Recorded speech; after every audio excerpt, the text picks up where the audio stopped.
Two United States fighter jets right at Venezuela's doorstep.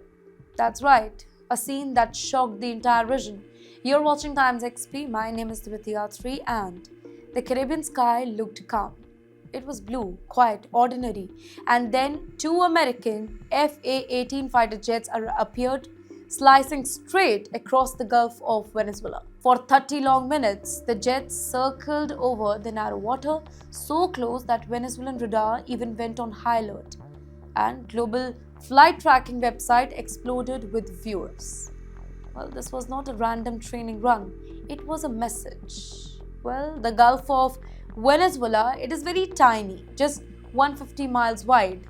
One wrong turn over there and an international crisis could erupt.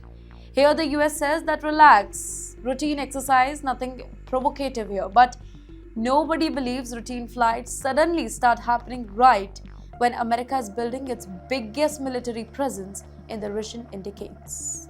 Well, the closest US jet has ever come in years is this time.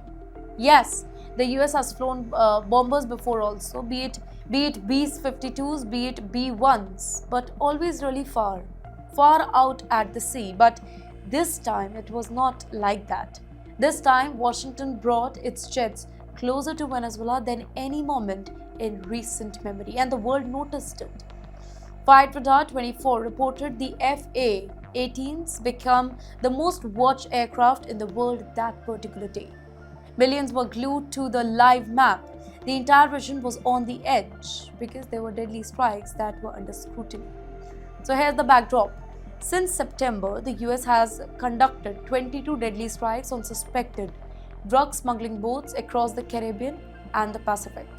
87 people are dead, including 2 survivors that were hit by a second strike while in the water. Well, now Congress is very angry. They want the unedited footage. In fact, the US Defense Secretary, Mr. Pete Hegseth, and the Secretary of State, Mr. Marco Rubio, briefed lawmakers in private. Hegseth admitted that he wasn't decided whether to release the video or not. In the meantime, Pentagon is under a lot of pressure. The world wants answers. But you know what Trump's message to Maduro is? Maduro's days are numbered. While the jets circle Venezuela, President Donald Trump sends another shockwave.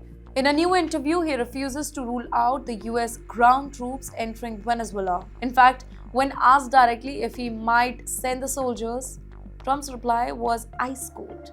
I don't comment on that. And then he added the line that rattled Caracas. Maduro's days are numbered. Basically, no details here, no hints, just a warning. So the question is, what is Washington really preparing for? Trump says America is already in an armed conflict with drug cartels. He says that more action is coming. He hinted that the land operations could start soon. But he refuses to explain. Now, this is classic Trump strategy, right? Leave everybody guessing, leave Maduro sweating, keep the world on the edge. So here's the bigger picture, ladies and gentlemen. Two things are happening at the same time. A massive US military buildup near Venezuela, increasingly aggressive rhetoric from Washington, and then 2 fighter jets fly closer to Venezuela than they have in years. Routine? Coincidence? Or the first step in something bigger? Nobody knows. But one thing is clear. The United States is tightening its grip, Venezuela is feeling the heat, and the entire region is preparing for whatever comes next.